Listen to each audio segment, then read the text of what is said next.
guys, and welcome back to Leona's Table. So today we're going to be doing mussels.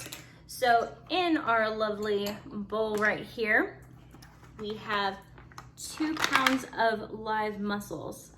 I'm going to try not to jostle them around too much because I don't want them to break or get too afraid that they die. But in the kitchen today with me, I have a special guest. Well, actually 2 special guests, and as you can tell, I am not in my regular surroundings. So this is actually my mom's house and my mom's kitchen. So let me go ahead and share this with you guys if I can. I'll just pop over here. I know. Hi. So that's my mom. So I'm trying to get this to where you guys can see everything. But as you can see, it keeps getting stuck on. We'll just move it around. There we are. And let's go ahead and move that guy back there. Perfect. So we're gonna get started on this. I wanted to go ahead and kind of just show you guys how to take care of the mussels before we go ahead and start cooking them, because there's a little bit of work that you have to do in order to actually cook mussels. Whenever you get them, they tend to have a little bit of extra sand and dirt and just kind of typical grit that you would get. Whenever you get them too, make sure that they're not going to be overly fishy, because if they are, that means that they're dead, they're no good. And as I say in literally every video that I do, we don't want foodborne illnesses. We don't want to be sick. We want to enjoy our food. So there's going to be a little bit of work that we have to do for the actual mussels themselves. So let's go ahead and get a nice little bath going for these guys.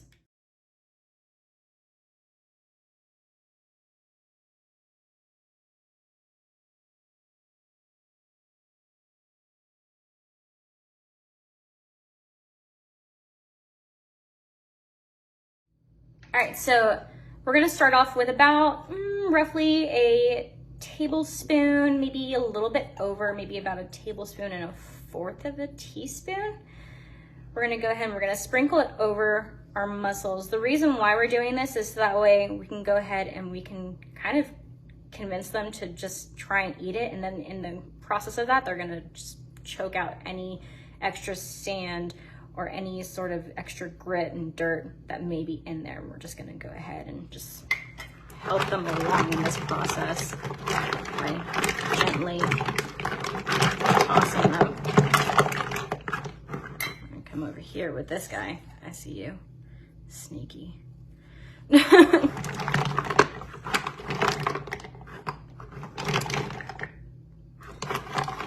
see if I can go ahead. There we are.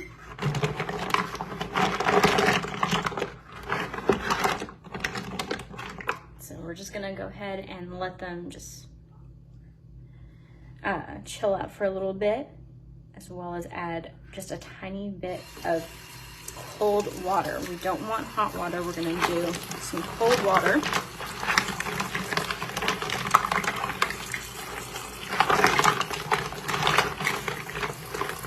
And in this process, we're also gonna pick them up and just kind of give them a nice little rub, try and get some of the extra dirt off there as well. But we're also gonna try and get, if you can see here, this is the beard. We're gonna go ahead and we're gonna remove that guy.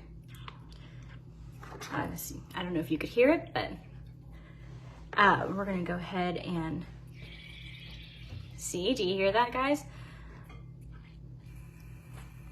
We have to move fast on this because we don't want them to die. There we are. Thank you. And we're just gonna go ahead and remove this beard. Some places will actually sell these with the beards already removed, which is nice. But if you don't have that done, it takes only a few seconds to actually remove it.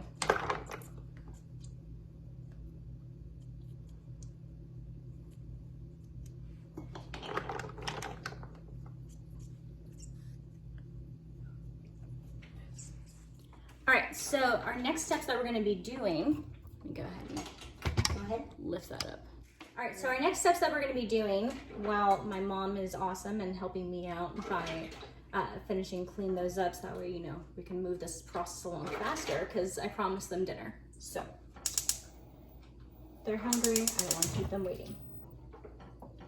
Although she did make a really pretty charcuterie plate, so I mean, there's time. We're gonna go ahead and we're gonna take some of the butter that I made from a week and a half ago. I don't know if you guys remember the butter tutorial. So we're gonna use some of our delicious homemade butter. Pretty decent size, I would say too. We're gonna add that to our pan and let that just kind of melt down.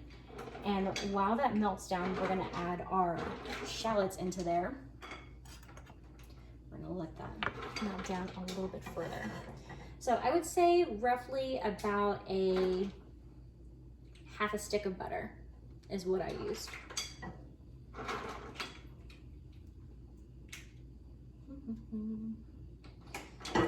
And then this is gonna be one whole shallot. So this is about roughly 2 ounces of shallot right here. We're gonna add that in.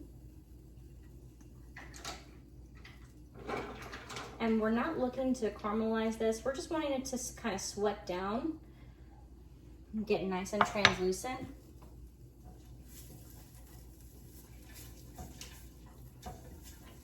And then once it gets very nice and kind of clear, translucent, like I said, we're gonna go ahead and we're gonna hit it with our white wine.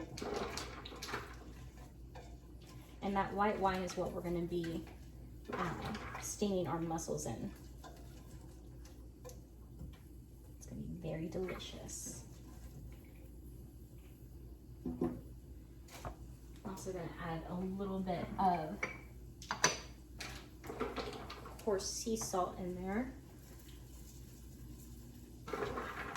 Just kind of eyeball it.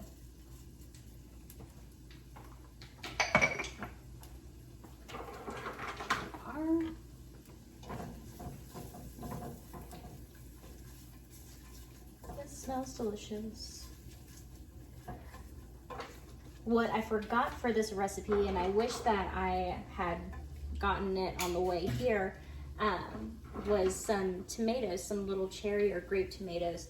My mom typically has them in her garden, and I just assumed that they were going to be there, and that was my fault. That was my mistake.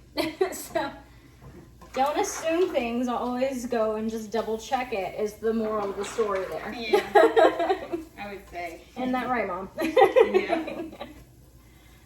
So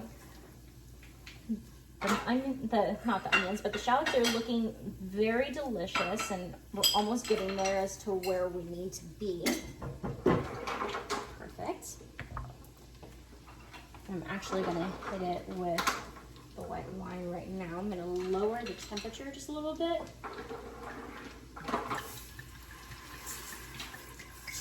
Important rule in cooking, I think anyways, you know, I could be wrong, but for me, if you're going to be cooking with wine, always use a wine that you would want to drink your meal with. Absolutely. So when people say that don't skimp on it. Exactly, don't skimp on your wine. If you're going to be making something and you're going to be using wine in the actual meal itself, you want to make sure that it's a good wine and that you can actually enjoy it. You want it to match up with the meal. All right, these guys look beautiful. Thank you, Mom. Welcome. All right, so we're gonna go ahead and quickly add these guys in there. Oops. Lost a few. They didn't want to be cooked. Like, save me. They're like, no, we had better things planned. It didn't include being eaten. I feel like Alice in Wonderland. It's like you're just like torturing them. Like the story of the walrus and the oysters. Yeah. It's like, come in here and take a warm bath. Before you know it, you're dinner. I mean, it's a good story. Alright, add a little bit more wine because why not? wine makes everything better. Wine does make everything better, Mom. You are absolutely correct. All right, and we're also gonna hit it with our lemon juice. Woo! Sorry about that. Sorry, is it on? Yeah, can you turn it back off and then turn it back on? So while this goes ahead and steams, we're gonna wait roughly about 6 minutes. Any further than that, they're gonna become just super rubbery and just gross, and obviously they're not gonna be alive anymore, but they're not gonna be good to eat either. We're looking for a good fine line. So 6 minutes is the sweet spot. And once we're done with that, we're gonna add it to a lovely little bowl, serve it up, put some fresh parsley on there, and we are done. Very simple, very easy. And we're gonna serve it with some delicious French bread as well. I think that's a great meal. So, Me too, can't wait. like so.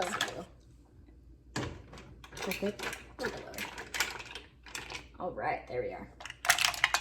I got extra help in the kitchen today, you guys. I don't ever have this. Those smell so good. The best part is the broth. And you can dip your bread into it.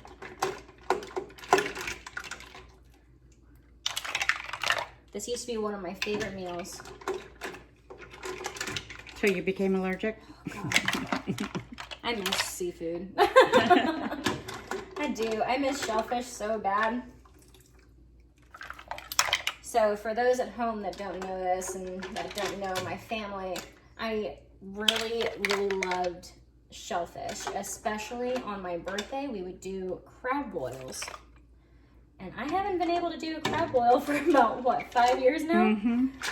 And it makes me super sad. So one year, my mom made a crab boil for my brother-in-law. And my sweet, sweet mother made me a nice, lovely little piece of fish to have for myself. But then she put the vegetables from the crab boil on the same plate. And I had to tell her that I couldn't eat it because they had been cross-contaminated. Yep. She meant well. Which was a waste of a beautiful Chilean bass.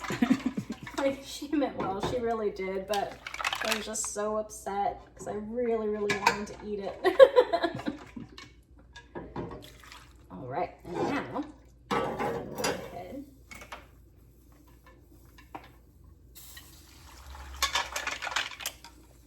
There we are.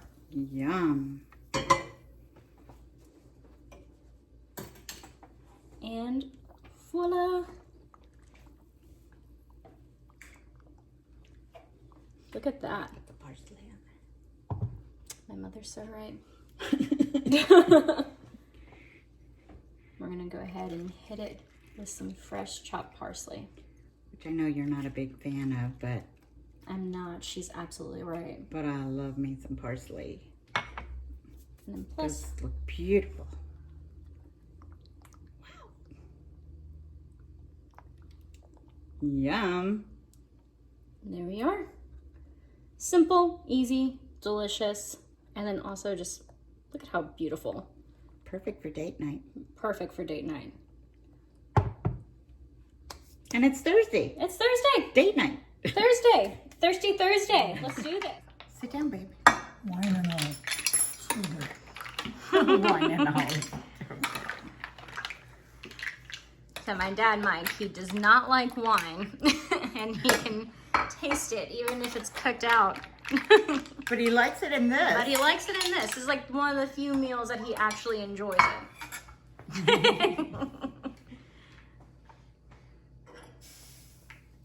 I'm gonna get you a little bit of broth with your crusty bread. Mm-hmm.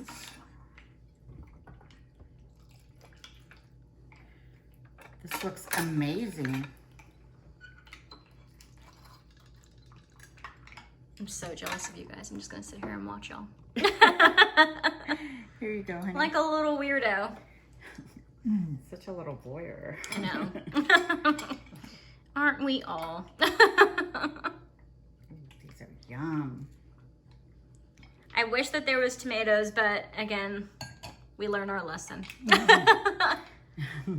What happened? There wasn't any tomatoes? No, not in the garden.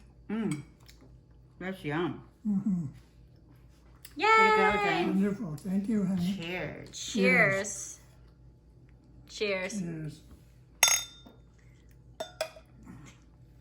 Awesome.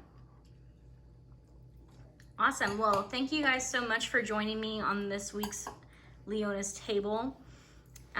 Next week we're going to be doing beer can chicken, and so I'll be here again next week.